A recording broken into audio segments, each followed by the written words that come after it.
వివిధ రాజకీయ పార్టీల ప్రముఖులు, సినిమా పరిశ్రమ ప్రముఖులు ఈ యొక్క సమావేశంలో ఈ దీక్షా స్థలిలో ఉన్నటువంటి యువతి యువకులు, పెద్దలు అందరికి, మీడియా సోదరులకు హృదయపూర్వకంగా నమస్కారం తెలియజేస్తా ఉన్నాను.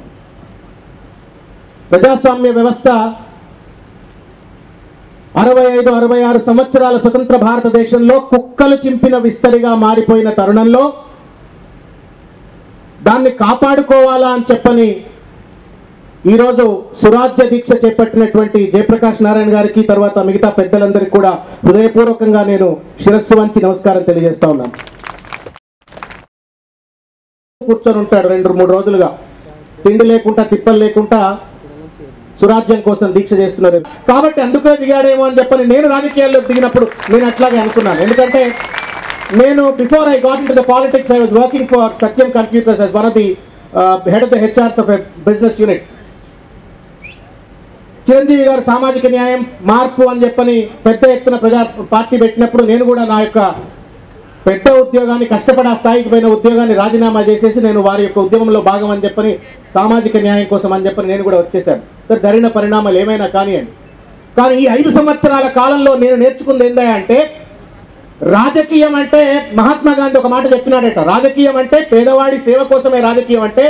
ఇవాళ ఉన్నటువంటి ఒక వినాయకులు లాంటి రాజకీయ నాయకులు, ఎంబంధం లేని రాజకీయాలు చేసే ప్రతి రాజకీయ నాయకుడికి కూడా ఈరోజు ఉన్నటువంటి ఒక ధైర్యం ఏందా అంటే, ప్రజలతో సంబంధం లేదు, ప్రజా ఉద్యమాలతో సంబంధం లేదు, రాజ్యాంగంతో సంబంధం లేదు.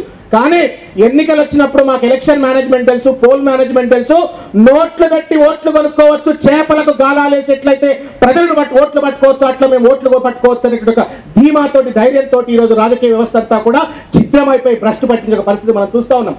ఒకప్పుడు రాజకీయ నాయకుడు, మా చిన్నప్పుడు నాకు గుర్తు, ఒక రాజకీయ నాయకుడు ఊళ్ళో నుంచి ఒక కార్పొరేటర్ పోయినా, ఎమ్మెల్యే పోయినా, ఇంకొన్న పోతే అయ్యో రాజకీయ నాయకుడు పోతున్నాడని చెప్పని చేతులు అయితే దండం పెట్టే పరిస్థితి ఉండే. కానీ ఈరోజు రాజకీయ నాయకుడిని పక్క నుంచి పోతా ఉంటే వీడా రాజకీయ, ఎదురుగా భయానికి దండం పెట్టుండొచ్చు కానీ పక్కకు పోగానే వీడా రాజకీయ నాయకుడు అని తిట్టే ఒక పరిస్థితి ఈరోజు తయారు చేసి పెట్టినాం. దీనికి కారణం ఈరోజు పూర్తి స్థాయిలో ధనస్వామ్యంగా మారిపోయింది, కాంట్రాక్టర్ల స్వామ్యంగా మారిపోయింది. ఇది ప్రజాస్వామ్యం లేదనేటువంటి విషయాన్ని మనం గుర్తుపెట్టుకోవాలి. రెండవది ఏంటంటే, నాకు తెలిసి there are 3 C's because of which the Indian democracy is really being suffered. 3 C'లలో ఫస్ట్ C ఏంటంటే కాస్టైజేషన్, కులతత్వం. రెండవది ఏంటయా అంటే criminalisation, second C. Third C ఏంటయా అంటే కమర్షియలైజేషన్. నేను కాస్టైజేషన్ ఎందుకు మాట్లాడుతూ ఉన్నానంటే, ఈరోజు భారతదేశంలో ఉన్నటువంటి ఒక 95% పేద వర్గ కుల. ప్రజాస్వామ్యం అంటే ఏంటండి? Democracy is meant for people, by the people, for the people. అన్ని వర్గాల వాళ్ళు చట్టం చేసుకొని వాళ్ళని, ఇవాళ జేపీ గారు అంటున్నటువంటి ఒక గ్రామ స్థాయిలో గ్రామ స్వరాజ్యం కావాలంటే ఏంటి? ఆ గ్రామంలో ఉన్నటువంటి వాళ్ళు పరిపాలించుకునేటువంటి ఒక హక్కు. పార్లమెంట్లో ఉన్నటువంటి వాళ్ళు కూడా అన్ని కులాల వాళ్ళు, వాళ్ళకి సంబంధించినటువంటి ఒక రాజకీయ అధికారం, రాజకీయ సాధికారత లభించినప్పుడు, unfortunately today what is the situation you know, పోర్బందర్లో పుట్టినటువంటి ఒక మహాత్మా గాంధీ భారతదేశంలోకి వచ్చి ఇప్పుడు పుట్టి అయ్యా కాంగ్రెస్ పార్టీ లేకపోతే ఇంకో పార్టీ దగ్గరికి వెళ్ళి నేను పోర్బందర్లో ఎమ్మెల్యేను ఎంపీ నిలబెడతా అంటే నీ కులం ఏందా అంటే నాది ఫలానా కులం అంటే, అయ్యా నీ కులం కూడా చాలా తక్కువ ఉంటారు, నీకు టికెట్ ఇవ్వం అక్కడ అని చెప్పని పక్కకు పెట్టేటువంటి ఒక దుర్మార్గమైన రీతిలో casteisation is ruling this Indian democracy, Indian politics. That is what we have to realise. రెండవ పరిస్థితి ఏంటంటే క్రిమినలైజేషన్. 90% మంది ఈరోజు మెజారిటీ పార్లమెంట్లో ఉన్నటువంటి వాళ్ళ మీద ఒక కేసు కూడా లేకుండా క్లీన్ చిట్తో ఉన్నటువంటి వాళ్ళు పార్లమెంట్లో కానీ అసెంబ్లీలో కానీ ఉన్నటువంటి పరిస్థితి లేదు. గూండాయిజం చేసినటువంటి వాళ్ళు, రౌడీజం చేసినటువంటి వాళ్ళు, మర్డర్లు చేసినటువంటి వాళ్ళు పార్లమెంట్లో ఉంటూ చట్టాలు చేసి ఈరోజు ప్రజలను వేలేటువంటి ఒక దుర్మార్గమైన సంస్కృతి, క్రిమినలైజేషన్ కనబడతా ఉంది. చివరిగా ఏంటి అని అంటే థర్డ్ C నేను అనుకున్నది ఏంటి అంటే కమర్షియలైజేషన్. గాంధీ వచ్చి సరే పెద్ద కులంలో పుట్టినాడని చెప్పని గాంధీకి ఏదైనా ఒక టికెట్ ఇవ్వాలంటే కూడా నీ దగ్గర 50 కోట్లు ఉన్నాయా, 5 కోట్లు ఉన్నాయా, 10 కోట్లు ఉన్నాయా అని చెప్పని మహాత్మా గాంధీని కూడా అడిగేటువంటి ఒక దుర్మార్గమైనటువంటి ఒక సంస్కృతి ఈరోజు తయారైపోయింది. ఈరోజు ఎవరిపై ఎమ్మెల్యేపై, నాకు మొన్న ఒక సోదరుడు కలిసినాడు, ఢిల్లీకి సంబంధించిన ఒక నాయకుడు, మీ దగ్గర ఎమ్మెల్యే కావాలంటే ఎన్ని పైసలు ఖర్చు పెడతాయి అంటే నేను 20 లక్షలు ఖర్చు పెడతా అని చెప్పడం జరిగింది.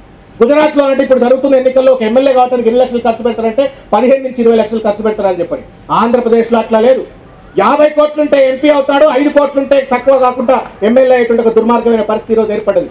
ఈ రకమైనటువంటి ఒక కమర్షియలైజేషన్ వల్ల పూర్తి స్థాయిలో రాజకీయాలు భ్రష్టు పట్టిపోయిన పరిస్థితి చూస్తా ఉన్నాం. మీరు అనుకుంటుండొచ్చు స్వరాజ్య ఉద్యమానికి వచ్చి ఎందుకు రాజకీయాలు మాట్లాడుతున్నాం అని చెప్పని.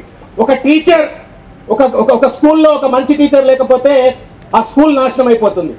ఒక పోలీస్ స్టేషన్లో ఒక మంచి పోలీస్ ఆఫీసర్ లేకపోతే ఆ చుట్టూ ఉన్నటువంటి ఒక లా అండ్ ఆర్డర్ సిచ్యువేషన్ నాశనం అయిపోతుంది. ఒక హాస్పిటల్లో ఒక మంచి డాక్టర్ లేకపోతే అక్కడ ఒక మంచి వైద్య వసతి దొరికే పరిస్థితి ఉండదు. కానీ అన్ని వ్యవస్థలకు, ఇటు విద్యా వ్యవస్థ, వైద్య వ్యవస్థ, ఉద్యోగ వ్యవస్థ, అన్ని వ్యవస్థలకు మూల స్తంభమైనటువంటి ఒక రాజకీయ వ్యవస్థ ఎప్పుడైతే భ్రష్టు పడుతుందో ఉన్నటువంటి అన్ని స్తంభాలు కూడా నష్టమైన పరిస్థితి ఏర్పడుతుంది. కాబట్టి సురాజ్యం కావాలంటే మనం కోరుకుంటున్నట్టు ఈ ఇంతకుముందు సోదరు చెప్పినారు, ఈ 4 డిమాండ్ల మీద మాట్లాడడం చెప్పని. ఈ 4 అంటే నేను పూర్తి స్థాయిలో నమ్మేది ఒకటే ఏంటి అని అంటే, రాజకీయ సంస్కరణ జరగకపోతే రాకపోతే ఈ డిమాండ్లుగానే మిగిలిపోతాయి తప్ప మీరు ఎట్టి పరిస్థితిలో కూడా ఈ యొక్క సమస్యలకు పరిష్కారం కాదని నేను బలంగా నమ్ముతా ఉన్నాను. కాంట్రాక్ట్ 90% మంది ఈరోజు పార్లమెంట్ లో ఉన్నవాడు కాంట్రాక్టర్ అయినప్పుడు, వాడు 50 కోట్ల రూపాయలు ఖర్చు పెట్టినప్పుడు, 50 కోట్లు పెట్టి ఎంపీ అయిన తర్వాత, ఎమ్మెల్యే అయిన తర్వాత వాడు 50 కోట్లు సంపాదించుకోలేదు. That's justice. వాడు సంపాదించుకోవడం కోసం మనం దోచుక తింటాడు కదా, అటువంటి వాడికి కాకుండా సిద్ధాంతం చూసి, మేనిఫెస్టోని చూసి ఎప్పుడైతే ఓట్లేసే పరిస్థితి ఏర్పడుతుందో అప్పుడు మాత్రమే ప్రజాస్వామ్య వ్యవస్థ మారుతుంది, రాజకీయ వ్యవస్థ మారుతుంది. జేపీ గారు కలలు అన్నటువంటి డిమాండ్లన్నీ కూడా ఫుల్ఫిల్ అవుతాయని చెప్పని నేను పూర్తిగా నమ్ముతా ఉన్నాను. కాబట్టి నేను బలంగా నమ్మేవాడిని ఒకటి, అన్నా హజారే గారు లోకాయుక్త కావాలని చెప్పని లోక్పాల్ బిల్లు కోసం పోరాటం చేస్తూ ఉంటే నాకు అనిపించింది, ఎందుకండి లోక్పాల్ బిల్లు కోసం పోరాటం చేస్తారు మీరు? ఎలక్టోరల్ రిఫార్మ్ పోరాటం చేయండి, అన్ని యొక్క సమస్యలకు పరిష్కారం అవుతుంది. ఇవాళ ఎన్నికల కమిషన్ ఒక డిమాండ్ పెడుతుంది, ఒక రూల్ పెడుతుంది, ఏమని 25 లక్షల రూపాయలు ఉంటే ఎమ్మెల్యేకు కంటే ఎక్కువ ఎమ్మెల్యే పోటీ చేసేవాడు ఖర్చు పెట్టద్దు, 40 లక్షల కంటే ఎక్కువ ఎంపీ ఖర్చు పెట్టద్దు అని చెప్పని. ఇవాళ ఎవడైనా దానికి ఎవరైనా ఎక్కువ ఖర్చు పెట్టే పరిస్థితుందా? ఒక్కడన్నా ఈ మొత్తం భారతదేశం మొత్తం మీద ఒక ఎమ్మెల్యేనైనా నువ్వు డబ్బు ఎక్కువ ఖర్చు పెట్టినావు అని చెప్పి ఎన్నికల కమిషన్ డిస్క్వాలిఫై చేసిందా? ఎంపీని డిస్క్వాలిఫై చేసిందా? అట్లా చేయనంత కాలం, ఆ రకమైన చట్టం రానంత కాలం రాజకీయాలు భ్రష్టు పట్టుంటాయి. ఇంకా 100 సంవత్సరాలతో దీక్షలు చేసుకున్నప్పటికీ కూడా ఈ యొక్క రాజకీయాలు మారవు. కాబట్టి నేను కోరేది ఏంటంటే, జేపీ గారికి హృదయపూర్వకంగా నేను విజ్ఞప్తి చేసేది ఏంటంటే, ఈ రోజు సమతుల్యమైన సామాజిక న్యాయం రావాలంటే, అంబేద్కర్ కలలుగన్న అద్భుతమైన స్వరాజ్యం నిర్మించబడాలంటే, గాంధీ కలలుగన్న గ్రామ స్వరాజ్యం రావాలంటే ఎన్నికల సంస్కరణ రావాలా. బడుగు బలహీన పేద వర్గాలు సైతం పార్లమెంట్లోకి వెళ్ళేటువంటి అద్భుతమైన అవకాశం క్రియేట్ చేస్తే తప్ప ఈరోజు ఈ యొక్క వ్యవస్థ మారదు, ఈ యొక్క పరిస్థితి కాదని చెప్తూ, అయినప్పటికీ కూడా వారు చేపట్టినటువంటి ఈ ఉద్యమానికి పూర్తి స్థాయిలో మా పార్టీ పక్షాన, నా పక్షాన తప్పనిసరిగా మేము మద్దతు తెలుపుతాం, వారితో ఉంటాం, కదం కలుపుతూ వారితో పోరాటం చేస్తామని పెద్దలు మన్నించాలా. నేనేమైనా టైం కనుక లిమిట్లు దాటినట్టయితే నాకున్నటువంటి ఒక ఆలోచనను పంచుకోవాలని చెప్పని మాత్రమే ఇక్కడ మాట్లాడడం జరిగింది. నాకు అవకాశం ఇచ్చిన పెద్దలకు, ముఖ్యంగా జేపీ గారికి హృదయపూర్వకంగా కృతజ్ఞతలు తెలియజేస్తా ఉన్నాను. Thank you. జై హింద్.